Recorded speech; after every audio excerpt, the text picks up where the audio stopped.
críticas predominantes aí que foram feitas sobre a indicação para a Polícia Federal e para o Ministério da Justiça, né? Nós já sabemos que o Planalto retirou a indicação do Dr. Jorge Oliveira, mas isso, de certa forma, não afeta a minha argumentação. A primeira crítica comum diz respeito à proximidade dos nomes indicados com o presidente. Então, para que fique bem claro, as indicações estão rigorosamente dentro da lei.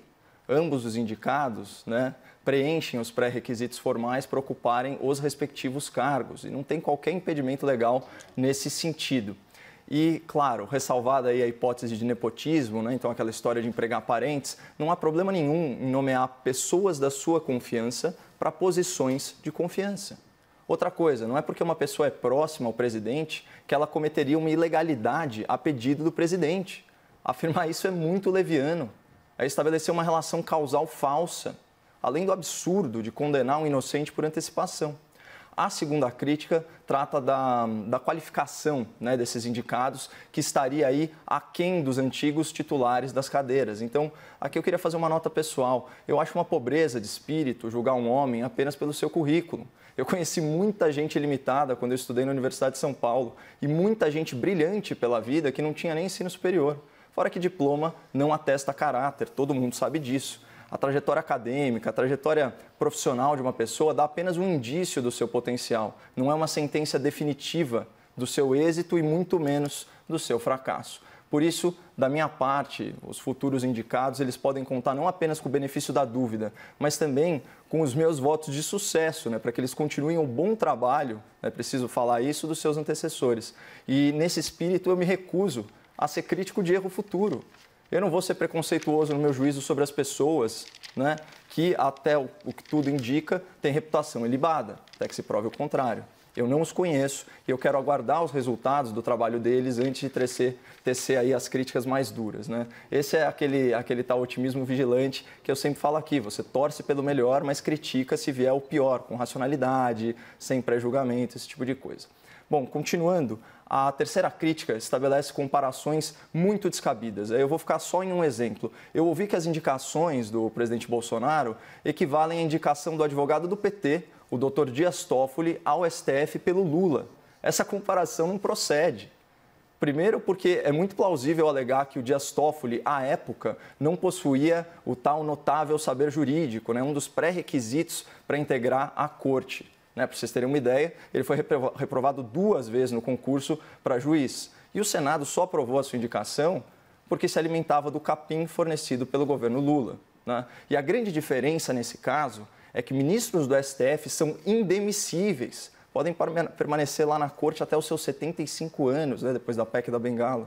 Portanto, essa é uma nomeação que vai influenciar gerações, né?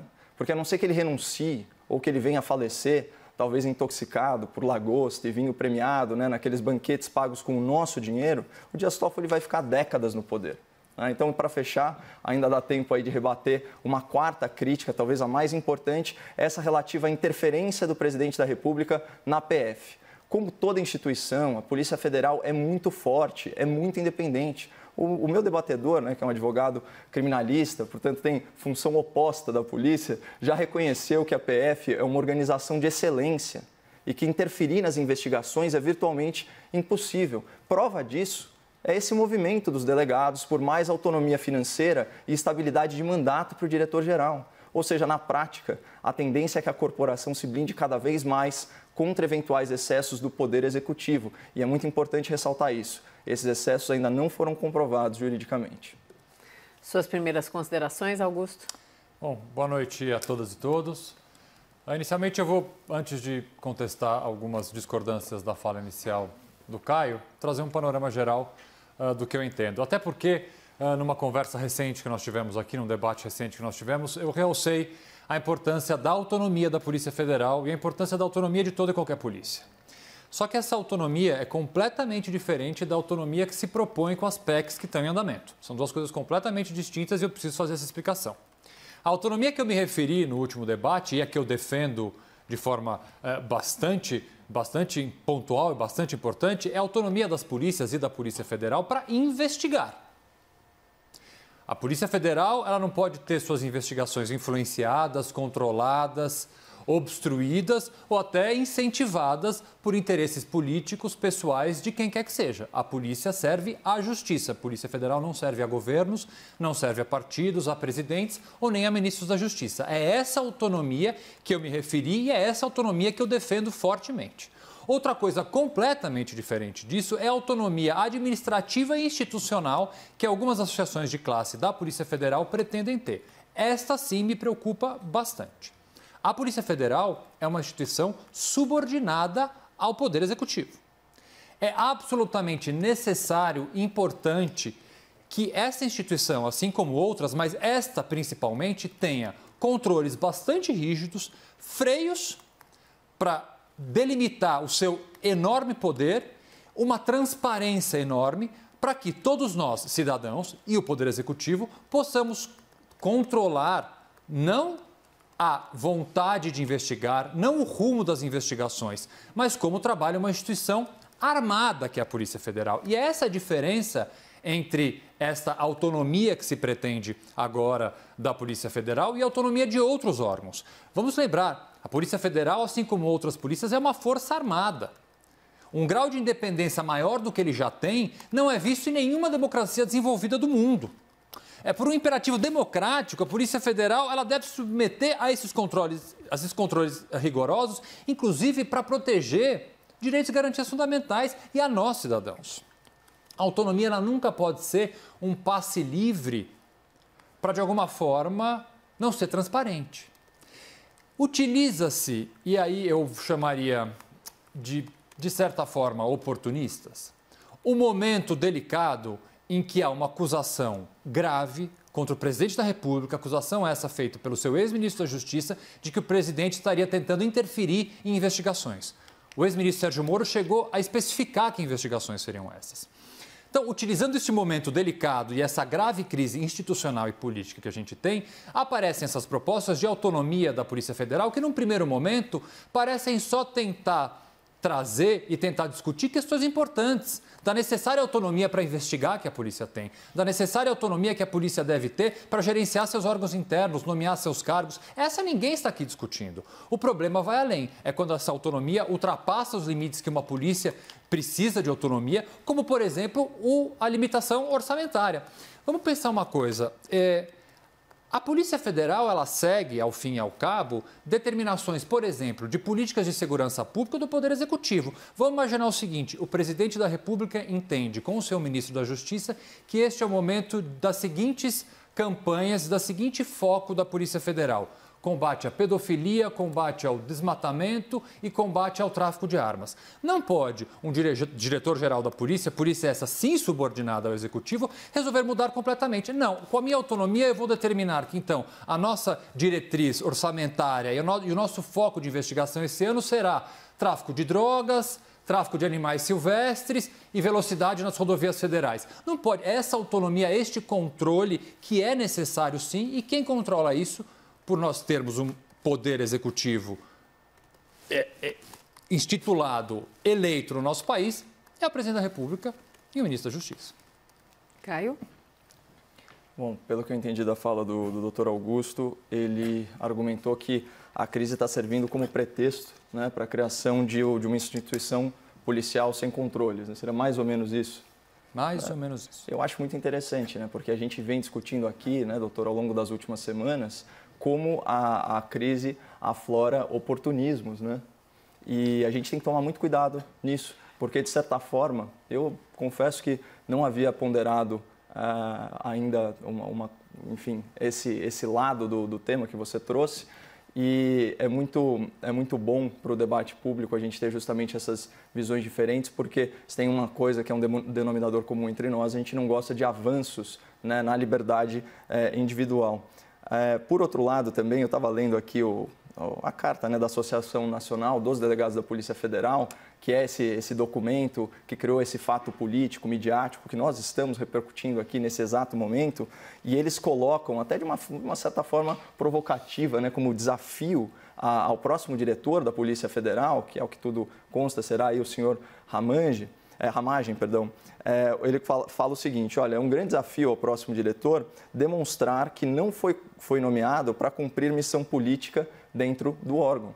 Embora a gente saiba que justamente pelas características de independência, de autonomia, até de estabilidade dos delegados federais, isso é muito improvável. Então, queria registrar só que eu achei essa ponderação muito interessante, achei essa argumentação muito interessante e, de fato, a gente tem que tomar muito cuidado para, num momento aí de exaltação de ânimos, né, não incorrer nesses vícios de restrição à liberdade e restrição aos freios e contrapesos que são inerentes à democracia.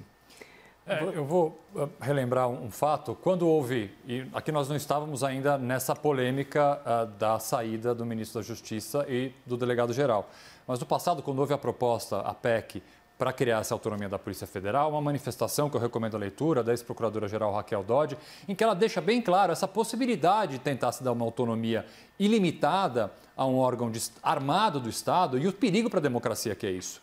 Então, na verdade, eu não tenho aqui como dizer que a intenção específica da Associação de Delegados Federais é especificamente essa, de criar esse tipo de autonomia. Mas no momento que nós estamos vivendo, no momento sim que direitos e garantias fundamentais são cada vez mais flexibilizados, são cada vez mais colocados à prova, é para ser olhado com bastante atenção e com bastante perigo. E agora eu aproveito para comentar um pouco a fala do debatedor do Caio aqui na fala inicial dele com relação à nomeação, à possível nomeação, que uma coisa que eu aprendi com esse governo atual é que nomeação e demissão a gente só pode comentar depois que é publicada no Diário Oficial. Então, a suposta aí nomeação do delegado-geral, que eu não conheço, sinceramente, então nem tenho como avaliar se ele será um bom ou não. É um delegado já há certo tempo, espero que, caso seja ele, que ele faça um bom trabalho na Polícia Federal. Mas uma coisa que me deixa bastante incomodado, sim, é que, ao contrário do que o Caio disse, que a nomeação está dentro da lei, concordo que ela está dentro da lei, mas neste momento, na minha opinião, ela foge completamente ao bom senso. E por quê?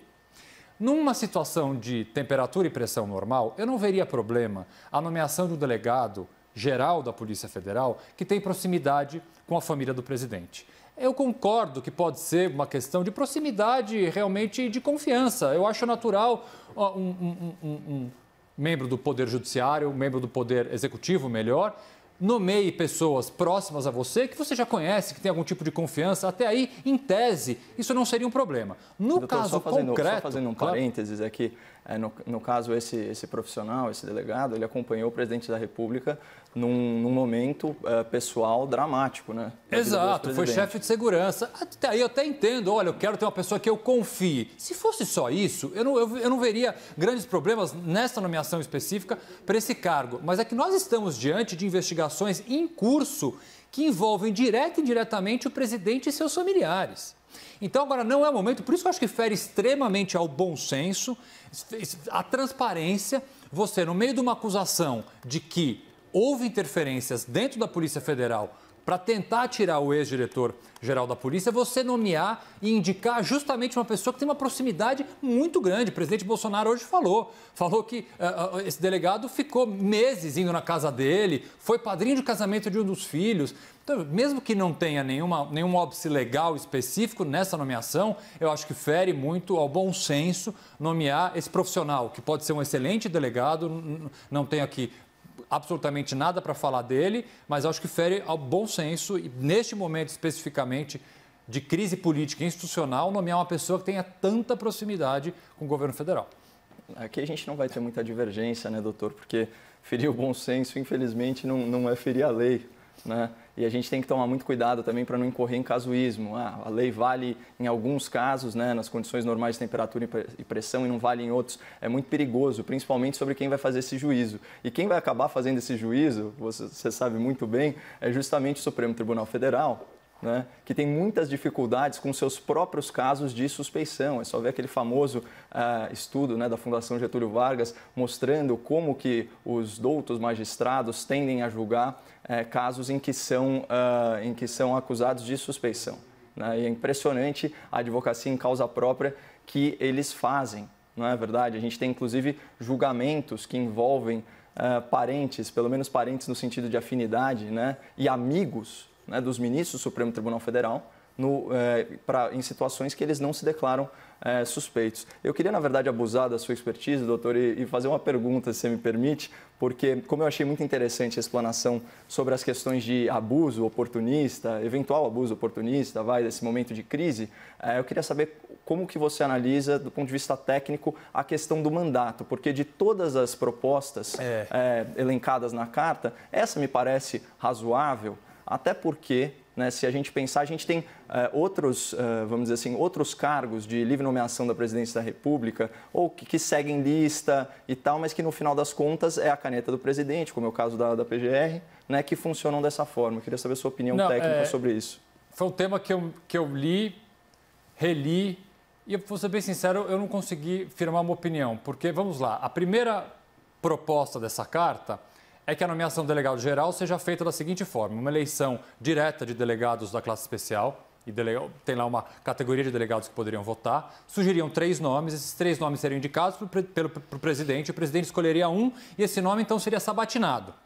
Numa primeira leitura, me parece uma forma bastante democrática de fazer, mas a partir do momento que essa pessoa é escolhida, ela teria um mandato de 3 anos e ela teria estabilidade nesse mandato de 3 anos. Essa estabilidade que me incomoda um pouco, porque é sim competência do presidente da República, legal, está prevista em lei, a nomeação do diretor-geral. Óbvio que essa nomeação é feita em conjunto, na imensa maioria das vezes, com o ministro da Justiça, que é a pessoa que está muito mais próxima do delegado-geral do que o presidente da República.